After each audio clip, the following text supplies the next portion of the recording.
گمراہی کی یادیں نکالنا یہ بہت اہم کام ہے۔ مثال کے طور پر برسوں پہلے آپ کوئی غلط کام کر رہے تھے، اب چھوڑ کر کے توبہ کر کے آ چکے ہیں، تو اب یہاں سب سے بڑا کام یہ ہوتا ہے کہ اس کا دماغ میں خیال بھی نہ آئے، اس کے لیے ٹائم لگتا ہے۔ تو جب تک وہ پورا نہیں نکالو گے آپ ایمان کے کمال کے درجے کو نہیں پہنچو گے۔ آپ کو معلوم ہے حضور پاک صلی اللہ علیہ وسلم کے پاس ایک جماعت آئی، انہوں نے پوچھا کہ حضور ہمیں کچھ حکم دے دیں، ہم باہر سے آتے ہیں، بیچ میں ہمارے اور آپ کے ایک دوسرا دشمن قبیلہ ہے، ہم آ نہیں سکتے ہر بار، بس وہ 4 مہینے ہیں جس میں جنگ حرام ہے، اس میں ہم آتے ہیں آپ کے پاس۔ تو حضور نے ان کو حکم دیا 4 چیزوں کا، نماز کا، روزے کا، مال غنیمت کا، اور جہاد فی سبیل اللہ کا، اور ایک حدیث میں حج کا۔ اور پھر فرمایا میں 4 چیزوں سے تمہیں روکتا ہوں، 4 چیزیں کبھی مت کرنا۔ وہ 4 چیزیں کیا تھی؟ نقیر، دبا، حنتم، مزیفت۔ یہ چیزیں 4 پیالوں کے نام حضور نے گنائے۔ کدو کو کاٹ کر کے بیچ میں سے گول ہوتا ہے، اندر کا مغز نکالیں تو کھٹوری بن جاتا ہے، اس کو سکھا کر کے عرب والے اس میں شراب ڈال کے پیتے تھے۔ لکڑی کا گلاس بناتے تھے، لکڑی گول کاٹ کر کے بیچ میں سے اس کا سب نکال کے ایک گلاس بن جاتا، اس میں شراب رکھتے تھے۔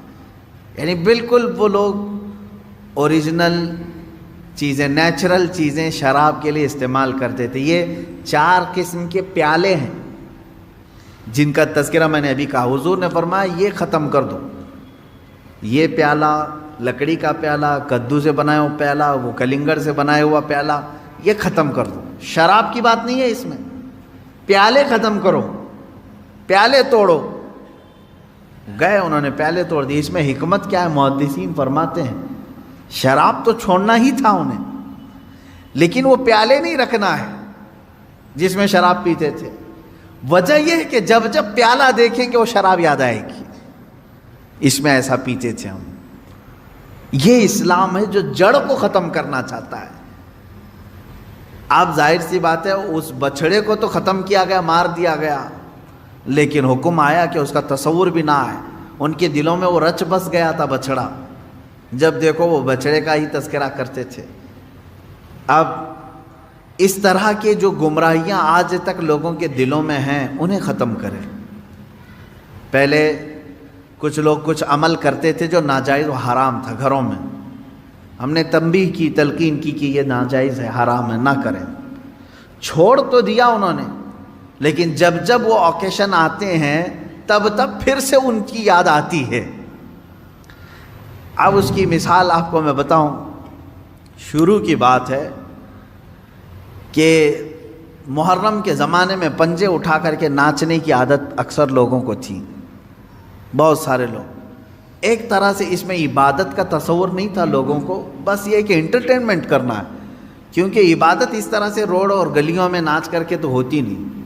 نہ وہ امام حسین کو راضی کرنے کا مسئلہ ہے، نہ رب تبارک و تعالیٰ کی بارگاہ میں کچھ پیش کرنے کا مسئلہ ہے۔ اگر اتنا ہی عبادت کا شوق ہوتا تو مسجدوں میں پنجے لے کر بیٹھ جاتے ہیں، قرآن پاک پڑھتے۔ سب کو معلوم ہے کہ سب سے افضل جگہ یہ ہے، وہ انٹرٹینمنٹ کرتے تھے۔ اب ہوا یہ کہ ہم نے کہا کہ یہ بے حرمتی ہو رہی ہے، مولا حسین کے نام پر بے حرمتی ہو رہی ہے۔ اصل بات پنجہ تو آج تک امام حسین کا ملا نہیں، پنجہ ملا نہیں۔ حضرت عباس علمبردار کے پنجے کٹے تھے یہ سنا ہے، روایات بھی، لیکن اس کی شبیہ، اس سے ملتی جلتی تصویر کچھ ملی نہیں۔ اب رہی بات تعزیہ کا مسئلہ، تعزیہ جو ہے اس کا مسئلہ مختلف بھی ہے، اتنا میں بتاؤں گا، کنفیوز نہیں ہونا۔ تعزیہ کو شرائط کے ساتھ اگر بٹھایا جائے تو جائز ہے، لیکن وہ شرائط پورے کرتے نہیں لوگ، اور ہم نے اگر اتنا ہی شوشہ کھول دیا تو بڑے بڑے دروازے لوگ کھول دیں گے۔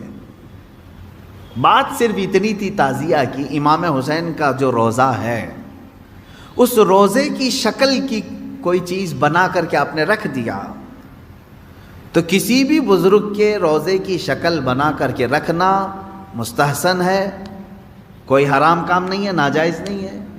جیسے ہم گنبد خضرا بناتے ہیں، خانہ کعبہ بناتے ہیں، ہوتا ہے گنبد خضرا جہاں ہوگا ہم تعظیم کے ساتھ دیکھتے ہیں، لیکن اس کے ساتھ اگر ایسے معاملات ہوں کہ اس کو لے کر کے سڑکوں پہ ہم گھومیں گے، ناچیں گے اور پھر اس پر چڑھاوے کریں گے، پھر اس کے ساتھ اپنے عقیدے جوڑ لیں گے، تو یہاں سے شیطان پھر گمراہ کرنا شروع کرتا ہے.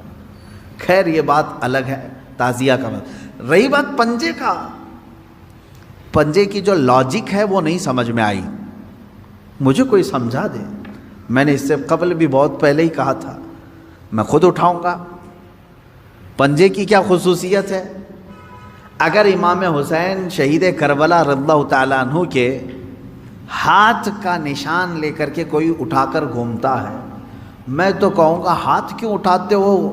اس سے بہتر ہے کہ مولا حسین کا قدم اٹھا کر کے گھومیں، کیونکہ ہمارے لیے ان کے قدم تک پہنچنا بھی بہت دور کی بات ہے. قدم اٹھا کر کے کوئی گھومتا ہوا نہیں دکھا مجھے، کوئی تلوار اٹھا کر کے دکھا. تو اس میں ہاتھ کی کیا خصوصیت ہے یہ تو مجھے لاجک اب تک نہیں معلوم. بہرحال ایک ٹاپک الگ ہے.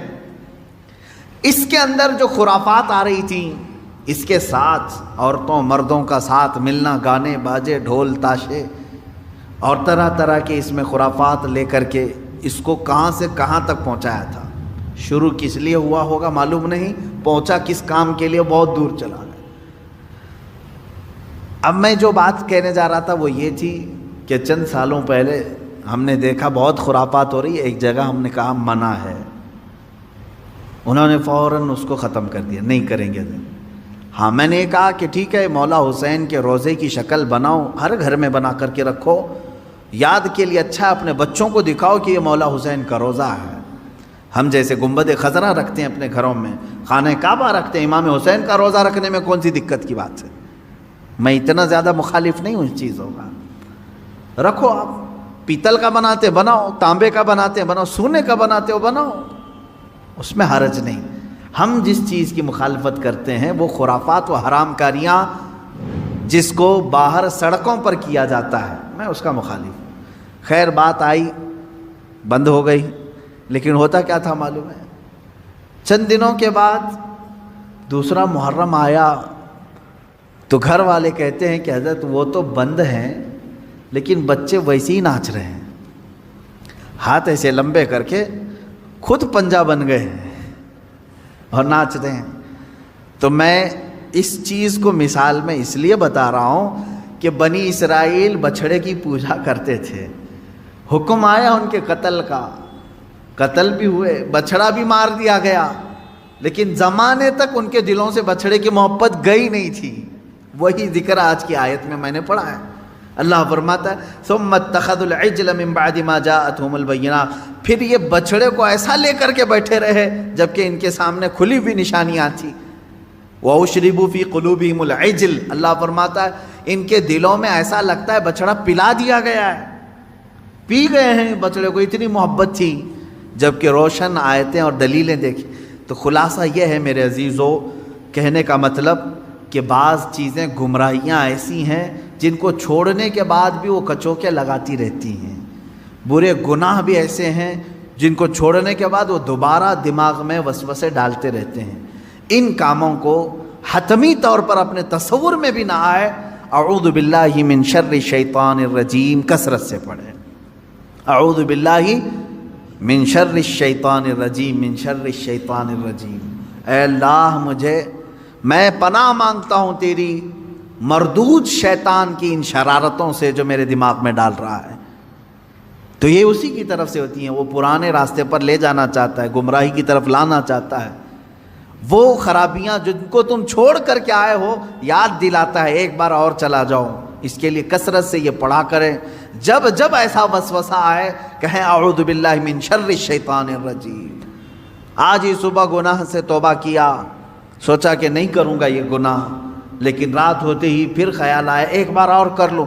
میں بتا رہا ہوں فوراً اس وقت یہ پڑھو اعوذ باللہ من شر الشیطان الرجیم. اے اللہ میں تو چھوڑ چکا تھا شیطان مردود، پھر مجھے لا رہا ہے وسوسے، میں تیری پناہ مانگتا ہوں مردود شیطان کی شرارتوں سے. یہ باتیں یہاں تک ختم ہو گئیں.